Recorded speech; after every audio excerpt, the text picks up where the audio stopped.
Praise the lord. Yesu ప్రభు వారి శిష్యుల్లో ఒకరైనటువంటి తోమా గారు చెన్నై ప్రాంతంలో అడుగుపెట్టిన స్థలంలో మనం ఉన్నాం. మనం చూస్తున్నది కేరళ నుండి వచ్చినటువంటి అపోస్తలైనటువంటి తోమా గారు మొట్టమొదటిగా ఈ స్మాల్ మౌంట్ అనేటువంటి ప్రాంతంలోనే ఆయన కొన్ని దినాలు గడిపారు. మనం చూస్తున్నటువంటి స్థలం ఆయన శత్రువుల నుండి తప్పించుకోవడానికి చెన్నై వచ్చినప్పుడు ఈ గుహలోనే మరి ప్రార్థనలో ఉన్నట్లుగా అక్కడ చరిత్ర మనకు చెప్తుంది.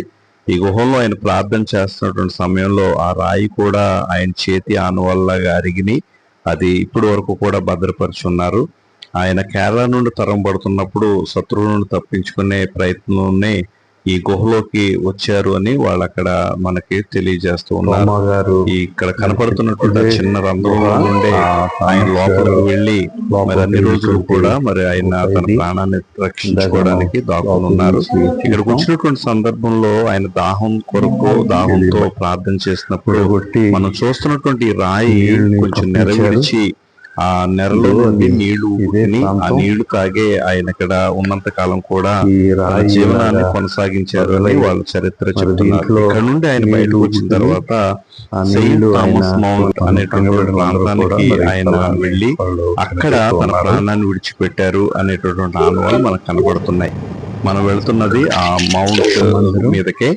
ఇదే చూస్తున్నటువంటి స్థలంలోనే తన ప్రాణాన్ని విడిచిపెట్టారు. ఆయన ప్రార్థన చేస్తుంటుండగా శత్రువులు ఆయన వెనక నుంచి పొడవడంతో ఆయన తన ప్రాణాన్ని విడిచిపెట్టారు. ఆ రక్తపు యొక్క చారలు కూడా ఇప్పటి వరకు కూడా అక్కడ భద్రపరచబడి ఉన్నాయి. ప్రస్తుతం అక్కడ రీమోల్డ్ చేస్తున్నారు. దాని కారణంగా లోపలికి వెళ్ళే అవకాశం లేదు. కానీ ఆ వెనకాల ఉన్నటువంటి మ్యూజియం లో మనం ఆ చరిత్ర యొక్క నమూనా చూడవచ్చు. సెయింట్ థామస్ యొక్క మౌంట్ యొక్క నమూనా, ఆయన ఉపయోగించినటువంటి కొన్ని పాత్రలు కూడా అక్కడ భద్రపరచబడ్డారు. ఇక్కడ చనిపోయినటువంటి ఆయన్ని ఆయన వాడిన శాంత అనేటటువంటి చర్చ్ దగ్గరికి ఆయన తీసుకువెళ్ళి అక్కడ సమాధి చేశారు.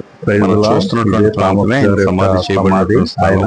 ఆ పైన ఉన్నటువంటి నమూనా ఆ కింద భాగంలోనే ఆయన సమాధిని చూడగలం. ఇక్కడ ఆయన ఎముకలను ఆయన వాడిన కొన్ని పాత్రలను కూడా వాళ్ళందరూ కూడా వాటిని భద్రపరిచారు. మనం చూస్తున్నటువంటి మందిరమే సెయింట్ శాంతా చర్చ్ అంటారు దీన్ని. లోపల కూడా చాలా సుందరంగా ఉంటుంది. ఇదంతా కూడా లో బడ్జెట్ లో మనం వెళ్ళి రావచ్చు. రాజమండ్రి నుండి సర్కార్లో ఎగ్మోర్కి వెళ్తే అక్కడ సమీపంలోనే సాల్వేషన్ ఆర్మీ వాళ్ళ యొక్క ఓ చక్కని రెసిడెన్స్ ఉంది. దాంట్లో నాన్ ఏసీ డార్మిటరీ అయితే 400 రూపాయలు విత్ బ్రేక్ఫాస్ట్, రూమ్స్ కూడా ఉన్నాయి. వాళ్ళని అడిగితే వెహికల్ కూడా ఏర్పాటు చేస్తారు. ఒక 4 లేదంటే ఒక 7 కావాల్సినటువంటి వెహికల్ 4000 రూపాయలు ఇవన్నీ కూడా చూపించడానికి ఛార్జ్ చేస్తారు. మళ్ళీ తీసుకొచ్చి మనల్ని ఇక్కడ విడిచిపెడతారు. ఎవరైనా వెళ్ళాలి అనుకున్నటువంటి వాళ్ళు చక్కగా లో బడ్జెట్ లో మీరు చూసుకుని వెళ్ళాలి. దేవుడు మిమ్మల్ని